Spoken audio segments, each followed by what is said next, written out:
Hey, this is Dr. Bufano, and I'm coming at you with another lecture on Middle East politics. This is my second lecture in the series. In the last lecture, we talked about the five pillars of Islam, what unites the Islamic community.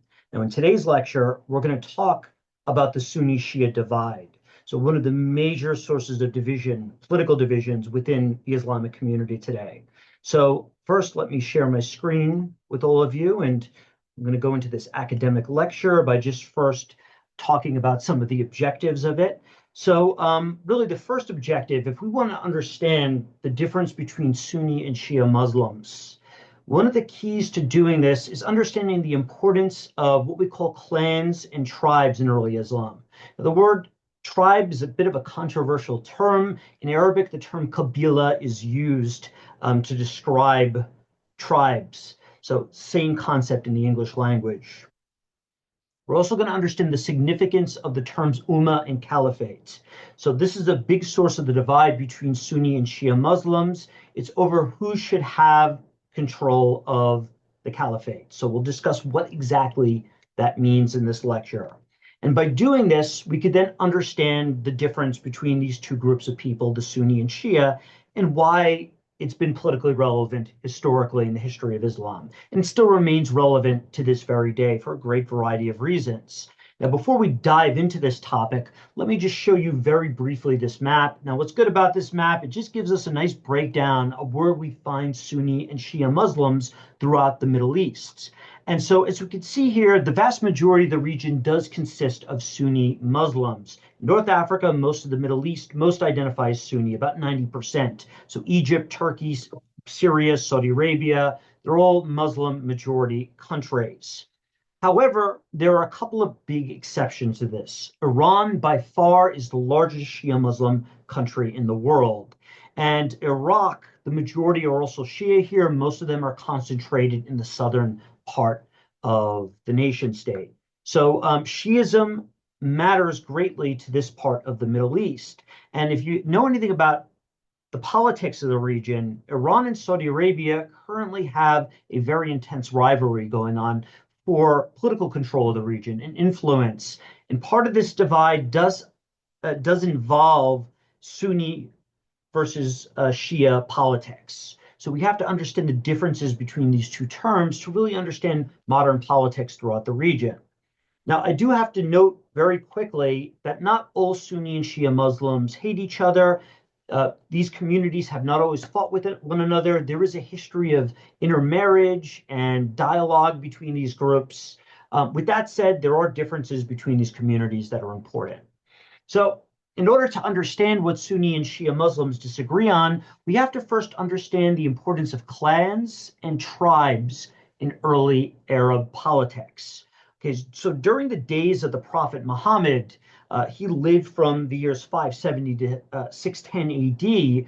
During his lifetime, clans and tribes dominated the politics of the Arabian Peninsula, where Saudi Arabia is currently located. Okay, so this territory, this big desert region of the world, was divided amongst these competing, these warring clans and tribes. And so there was no single country or state during this time period. So each part of the Arabian Peninsula was controlled by these competing groups. Now, what exactly is a clan? Well, a clan is a group that is united politically through common ancestry and familial bonds. Think of like an extended family network of cousins, okay? And what unites them is these bonds of blood. And usually in charge of the clan are the male and elders. Sometimes it'll be a single elder, sometimes it'll be a group of them that work together in consultation. In the Arabic language, it was called a majlis. That's the group of elders that would come together to discuss politics in the clan. And these clans were concerned with a variety of things in the Arabian Peninsula. Number one, they usually controlled various water sources in the desert, various oases that were important for their sheep, for their camels, for their livestock. Okay, so they couldn't survive without this water. And some of them that controlled the oases also had were engaged in some agriculture, such as date palms. And so they defended these water sources very fiercely and would get into conflicts with other clans over them. Now, if another clan attacked your clan and killed someone, you would want to get revenge on that clan. And so you had a blood oath with your fellow clan members. If someone attacked your family, you would attack your enemies, right, and get revenge on them. So this is an important part of clan politics, right? You showed loyalty to your closest family members. Now, the term tribe refers to a group of extended family members that have some distant ancestor that is now deceased. We call this a tribal confederation. So sometimes these clans would join together in this larger group of extended families, usually to fight some common enemy. So that's what clans are. That's what tribes are. We use the term Kabila in the Arabic language. Now, in Muhammad's Mecca, where he was born, there was a specific clan and tribe that dominated Meccan society. The most powerful tribe was the Quraysh tribe. And the most powerful clan was the Umayyad clan within it. And usually the way these tribal structures worked is that some of the clans were more powerful than others. Usually you'd have one clan at the top of the hierarchy, and you would have the other clans down below. And usually the clan that was on top would be the warrior clan. In exchange for protecting the other clans would usually have to give tribute to the dominant clan, kind of like a mafia organization, right? And so in Mecca, the Umayyad clan dominated. Now, Muhammad was a member of the Quraysh clan, a tribe, but he was not a member of the Umayyad clan. He was a member of the Hashemite clan. In fact, during Muhammad's day, there was a lot of inequality between these clans, and the people at the bottom of the hierarchy were slaves. During this time in history, the Umayyads who controlled Mecca were gaining control of this long-distance trade that was growing across Arabia, and there were these trade routes that connected the peninsula with the Byzantine Empire to the north and the Persian Empire, okay, to the north as well, to the northeast. So the Quraysh were growing wealthier, but it was the Umayyads that were benefiting the most from this. Now, these clans were mainly polytheistic. They believed in many gods. There were a few clans out there that were Jewish and Christian, but for the most part, most of them were polytheist. They believed in many gods. And in fact, in Mecca, there was a very holy site called the Kaaba, this meteorite, this black stone, where the different clans would visit. They would go to Mecca to not only trade, to leave sacrifices and offerings to this black stone, so in the hopes that their gods would show favor upon them. So Mecca was a polytheistic society, and this is where what Muhammad was born into. And Muhammad himself, he was not very satisfied with the political or religious system. For one, his clan was one of the poorer clans. In fact, he himself was an orphan, so he sympathized a lot with the poor.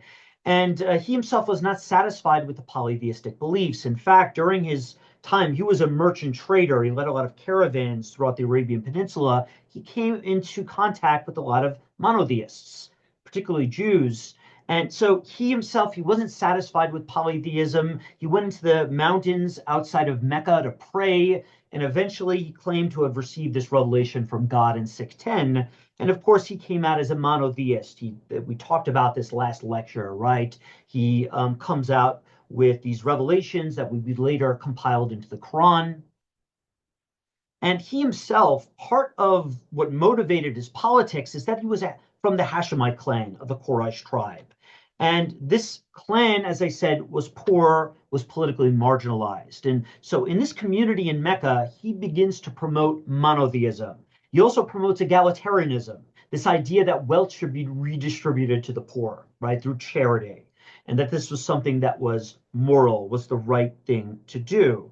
But by preaching this message, as you could imagine, this wouldn't make the Umayyad clan very happy, right? He's basically trying to upend the entire political system by preaching this. This is not good for the Umayyads' bottom line.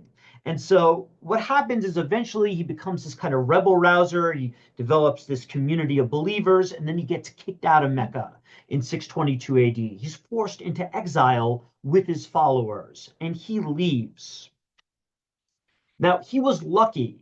In this neighboring city called Yathrib, there was an ongoing conflict between various clans in that city, and they were looking for somebody, an outsider, to come and mediate and bring unity to these clans. So they invited Muhammad. They heard about his message and they heard about Islam. They invite him to come and preach and to rule over this city and to bring, unity to these warring clans. And so he migrates to Yathrib, and later the city would be later renamed Medina, which literally just means city in Arabic, city of great importance. This would become the first Islamic majority city in the world. And this movement of his followers from Mecca to Medina, it's known as the Hijra. Okay, and this is the first year in the Islamic lunar calendar. It's the first time an independent Islamic political community is going to be formed. Okay, so this was the power of Islam. Islam promoted the end of tribal and clan divides and the promotion of unity across the Arabian Peninsula. Now, this is what Arabia looked like at the beginning of Muhammad's time. It was divided amongst these different clans here. So this is the Arabian Peninsula.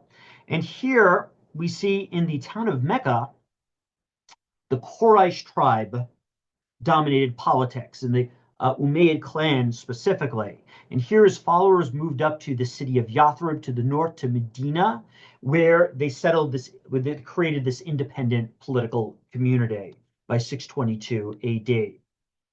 And so what Muhammad creates there for the first time in world history is an independent Islamic political community that would become based on his teachings from the Quran.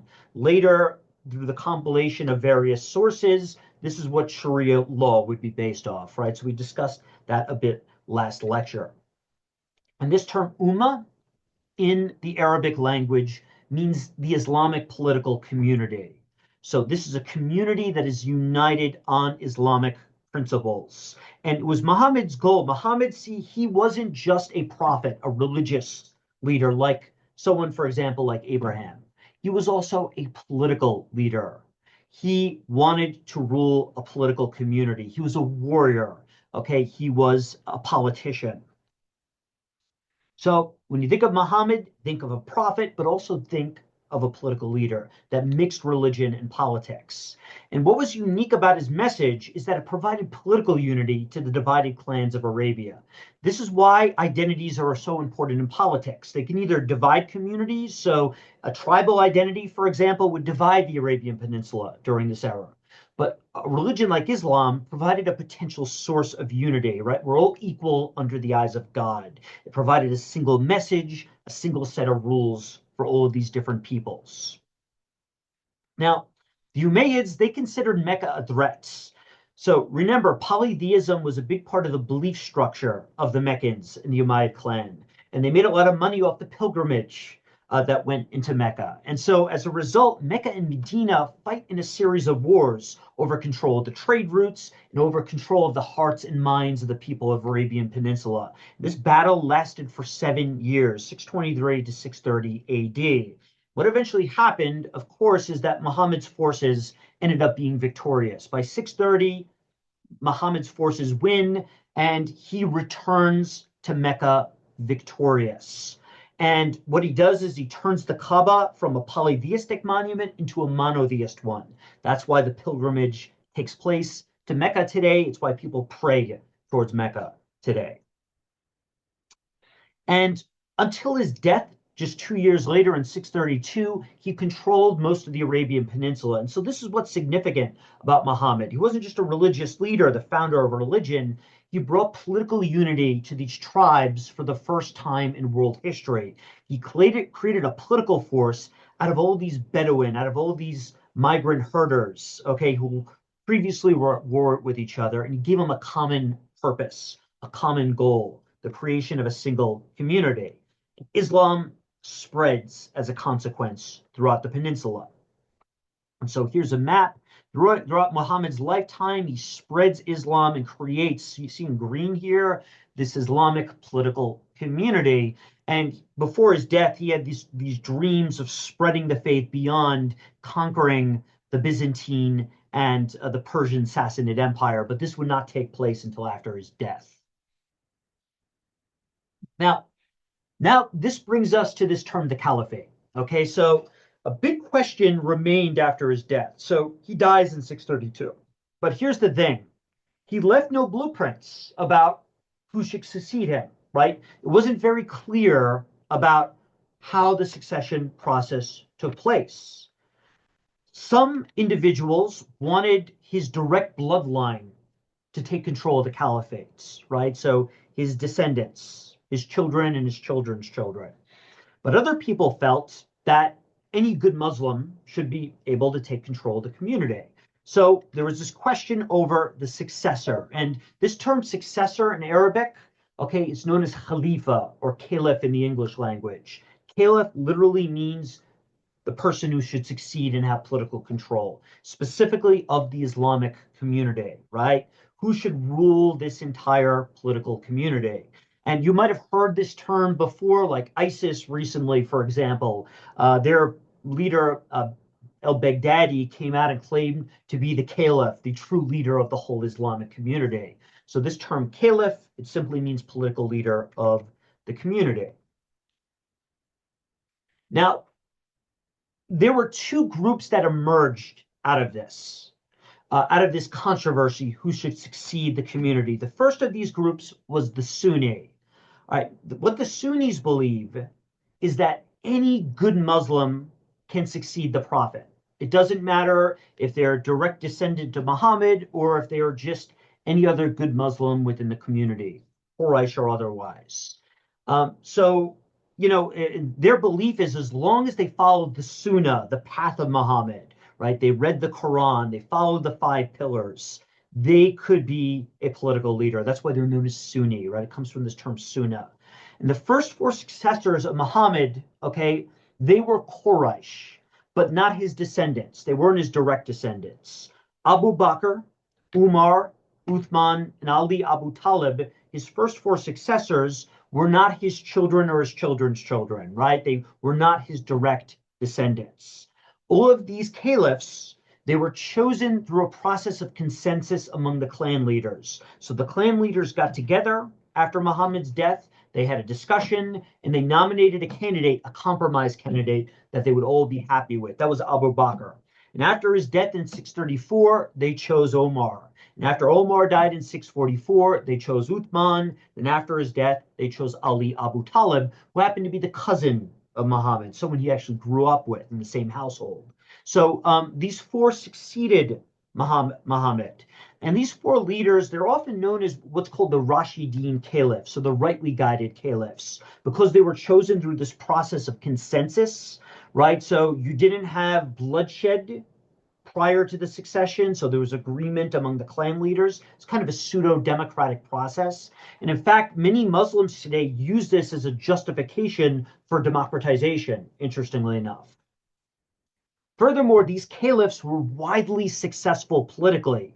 They took Muhammad's community and they spread Islam to the rest of the Middle East, most of the rest of the Middle East. So they were widely successful. They conquered the Persian Empire, which is known as the Sassanid Empire. And they also conquered most of the Eastern Roman Empire, known as Byzantium. Okay, a little bit of Byzantium did survive after these conquests, but most of it was conquered. And so here, this is what was conquered.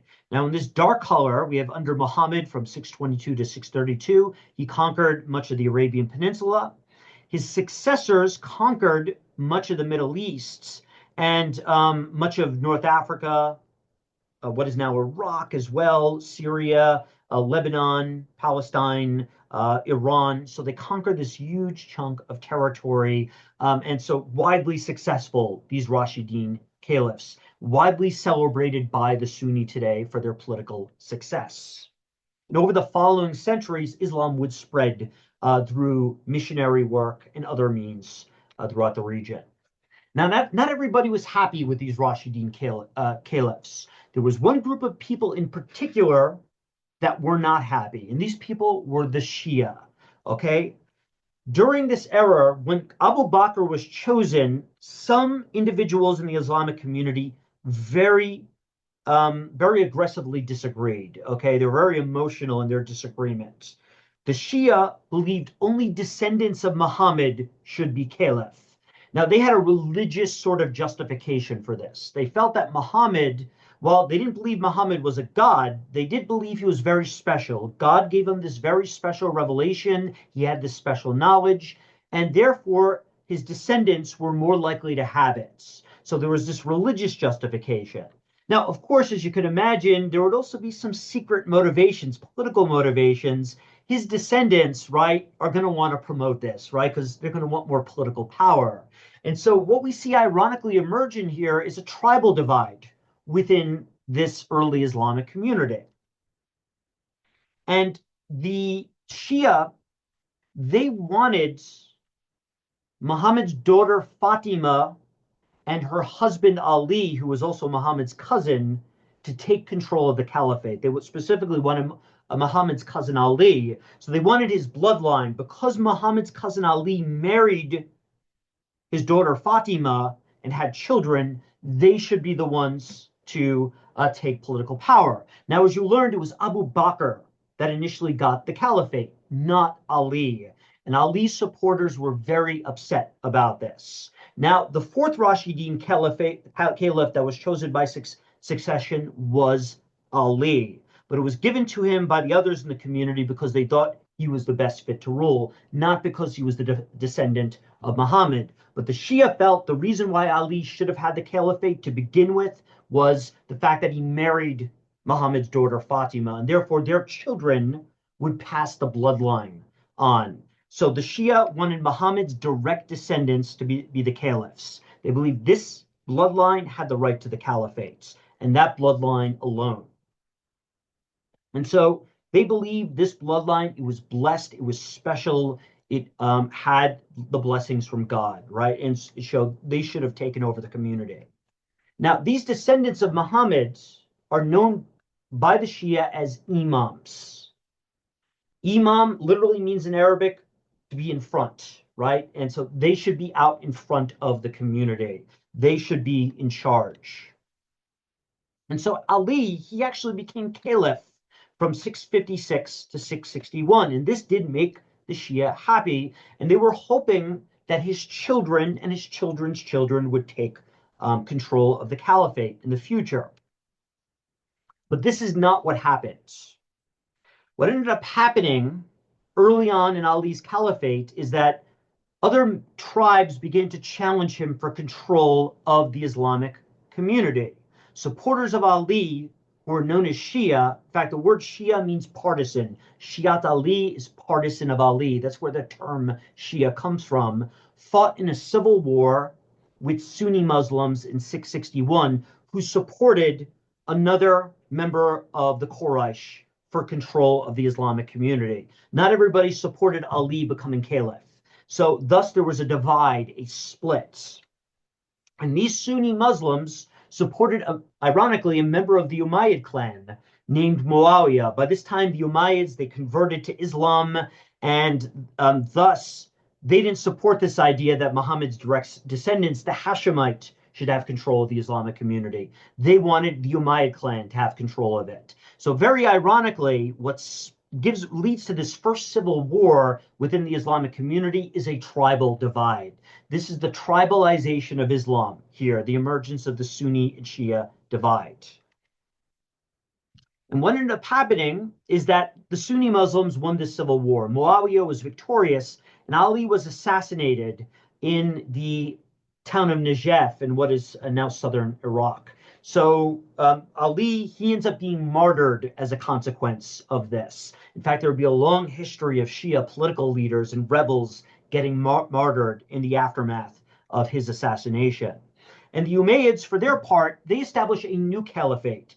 And it wasn't like the Rashidun Caliphate, that was where the successors were chosen with the consensus of the tribes. Instead, they established a monarchical dynasty where Muawiyah passed down power to his child, to his eldest son, Yazid, after he died. So they established a monarchy that lasts to 661 to 750. And this is a monarchy that very much spread the wealth more to the Umayyad clan than to the other clans in Arabia.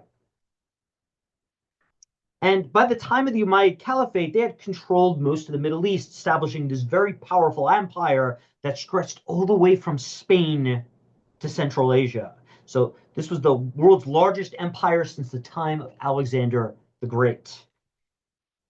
And it was a Sunni dynasty, right? Because they justified their control on the basis that they were good Muslims, not on the basis that they were directly descended from Muhammad.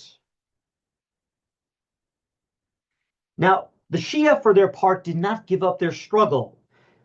Ali and his daughter Fatima had children. Two children were Hassan and Hussein, their two eldest sons. Hassan was killed by poisoning, and so Shia wanted Hussein to take over the caliphate. They supported a rebellion. In 680, Hussein and a small group of his supporters tried to rebel against the Umayyad Caliphate. And this rebellion took place outside the city of Karbala in what is now southern Iraq.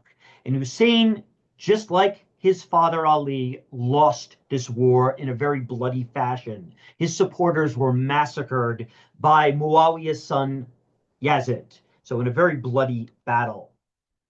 And so, there would be a history of these rebellions by Shia against the Umayyad Caliphate. And these rebellions would continue against the successor caliphate, the one that succeeded the Umayyad Caliphate. In 750, the Umayyads were overthrown by another member of the Quraysh tribe that was related actually to Muhammad's uncle, Al-Abbas. They were not direct descendants of Muhammad. As I said, they were related to Muhammad's uncle. So they were not Shia, and they ruled the Islamic world from 750 to 1250 AD, ruling a vast empire. So it was also a Sunni monarchy that controlled the Middle East. They were a little more inclusive than the Umayyad Caliphate. They lasted for much longer, more prosperous, but they were still Sunni in nature, and they believed that any good Muslim could be caliph. And so they established a monarchy. And many Shia would continue to rebel against the Abbasid caliphates. And thus martyrdom really became an important part of Shia theology. Shia believed that all of their imams, the rightful caliphs, were killed by the Sunni, were martyred at their hands. And so they view this as a great evil, and they believe that this bloodline, the true bloodline, should have taken control of the Islamic community. Now, one of the things that's interesting about Shi'ism is that over time, divides would emerge amongst Shia themselves, and these separate subsects of Shi'ism would emerge based on disagreements about what is the true bloodline. See, as time went on, what happens to family trees as they grow, right? Fathers have many children, and those children have many children. And Shia came into a disagreement about who is the rightful heir and descendant. So, for example, the fifth descendant of Muhammad, there was a divide about whether or not Muhammad Bakr or Zayd, the sons of Zayn al-Abidin, should take control of the caliphate. And those who supported Zayd became known as Fivers. They believed that this was the true bloodline and his descendants should have the caliphate. Interestingly enough, this group actually established a monarchy in northern Yemen a little later in history, and Zaydi Shia are still found in northern Yemen till this day.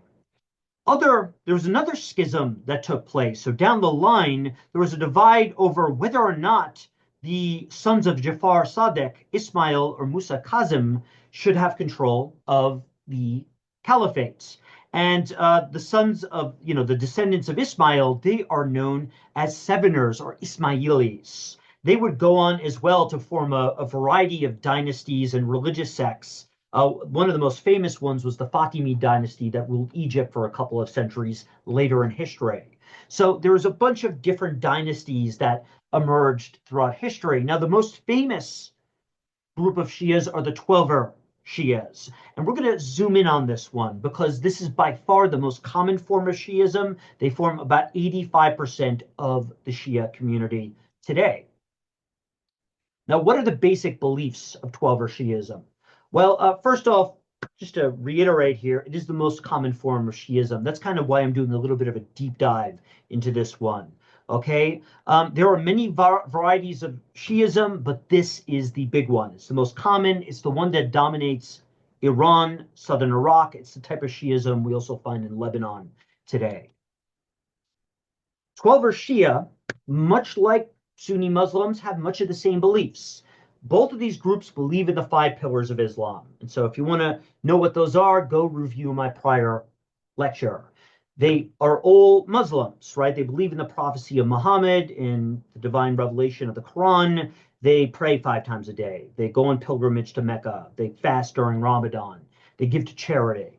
But what makes them different is that the 12er Shia believe there were only 12 rightful successors to Muhammad. There was this bloodline of successors from Muhammad through his cousin Ali and his daughter Fatima and their successors, and only those 12 should have had the caliphates. They also believe all 12 of these individuals were martyred at the hands of Sunni caliphs, poisoned, murdered, killed in battle. They were all murdered by the Sunni. And what they also believe is that 12th successor, Muhammad al-Mahdi, didn't actually die, but went into hiding, and that he will return at the end of time as the savior of mankind. He will be the savior when the apocalypse comes, and he'll bring all the Shia with him to heaven.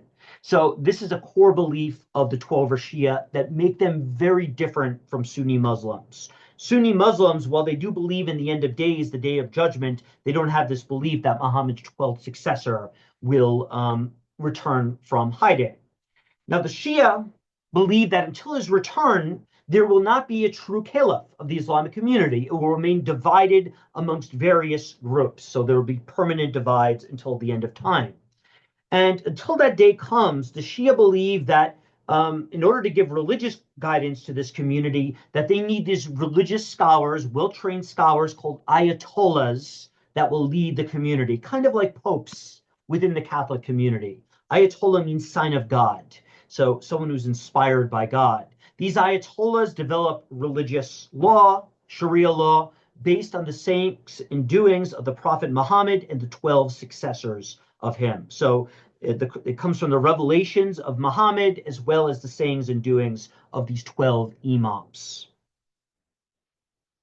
And so what happens is Shiism transforms from this political movement to a religious sect of Islam. You'll learn in a later lecture why Iran in particular, why Shiism dominates there. That requires further discussion, but at least know these are what the beliefs are of Shia. And just to show you what the bloodline looks like, we have Ali, Muhammad's cousin, and Fatima, Muhammad's eldest daughter. By the way, Muhammad actually didn't have a son that lived into adulthood. That's why Shia believed the caliphate should pass to Ali, because he married Fatima, his oldest daughter. And then you can see here the bloodline here goes down to the last individual here, Muhammad al-Mahdi, okay, the 12th successor. Now, in terms of practices, there's also a couple of practices that make Shia very unique and very interesting. Now, the practices are very similar to Sunni Muslims. As I said, they pray 5 times a day, they fast during Ramadan, and so on and so forth. But they also make special pilgrimages to sites of martyrdom where these imams were killed. And the 3 biggest cities of importance are Najaf and Karbala in Iraq and Qom in Iran. This is also where we find most of the world's 12er Shia. So some southern Iraqis will travel over to Iran for pilgrimage. Some Iranians will travel over to southern Iraq to visit. And this has created a lot of close ties among Shia Muslims in Iraq and Shia Muslims in Iran. And interestingly enough, it's made Sunni political elites very distrustful of the Shia in Iraq and in Iran as a result of this. Saddam Hussein, who was a Sunni, very much distrusted the southern Shia in Iraq and their potential ties to Iran. So these sites of martyrdom, very important for sites of pilgrimage. Many mosques have been built on these sites. Furthermore, 12er Shia celebrate the martyrdom of the Prophet Muhammad's descendants on a very special holiday called Ashura. Ashura, this word means 10 in Arabic. It refers to the 10th day of the first Islamic month of the lunar calendar.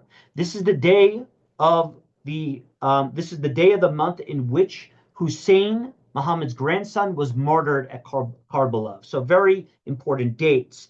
And so essentially what many 12er Shia do during this holiday is they march. And some of the more enthusiastic Shia will also cut themselves. okay, as a sign of remembrance for their fallen imams. So they cut themselves often on the forehead, and they will wear these white robes. The white robes stand for purity, the purity of their faith. The red is a symbol of their martyrdom, the fact that their faith got sullied by the Sunni. And, there's actually some similarities here within the Christian faith.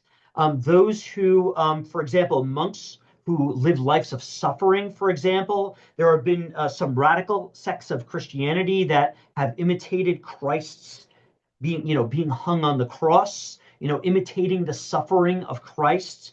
This was famously popularized, although very much fictionalized, so not really close to reality. If you ever watch the movie The Da Vinci Code and the cult Opus Dei, this is something that was portrayed in that movie. But there are plenty of very real groups within Christianity that have hurt themselves in the name of remembering the suffering of Christ. And we see something very similar here with Shia Muslims, this kind of self-harm. And Sunnis actually are against this idea of self-harm because you're not supposed to disfigure your body. Your body was created by God. It's something you should respect. In fact, Muslims believe you can't get a tattoo for this reason. So this is very controversial, this practice. Now, if you want to watch a video on this, I recommend doing so. If you're not squeamish with blood, go and copy this link, watch the video. If you want to learn more about these pilgrimages to these sites, I recommend watching this video. And Iran actually makes a lot of money off of this pilgrimage, and they take good care of these sites of pilgrimage. They're very important politically and economically, just as Mecca is very important to Saudi Arabia. Now, just to reiterate, just in case you're still a little confused about the divide, here's a simple, helpful chart. So this is showing what the Shia and Sunni have in common and what divides them. What they have in common, they all practice the 5 pillars of Islam. They believe in one God. Muhammad is his last prophet, and the Quran is the holy revelation given to Muhammad. But Shia believe that only descendants of Muhammad can be caliphs. Whereas the Sunni believe that caliphs do not have to be descendants of Muhammad at all. They believe all 4 Rashidun caliphs were perfectly legitimate. Okay, and so here this is just showing a wider map of the Islamic world beyond the Middle East. We can see the vast majority of the Islamic world is Sunni. Okay, only a tiny percentage, about 10% is Shia, but for the Middle East, extremely important because Iran, southern Iraq, and Lebanon consists of 12 are Shia. Northern Yemen has a lot of Zaydi Shia. There's a couple of other smaller groups that exist out there, such as the Ismaili, that are of importance. And, just to end on one final note here, Shia and Sunni have not always been in conflict with one another.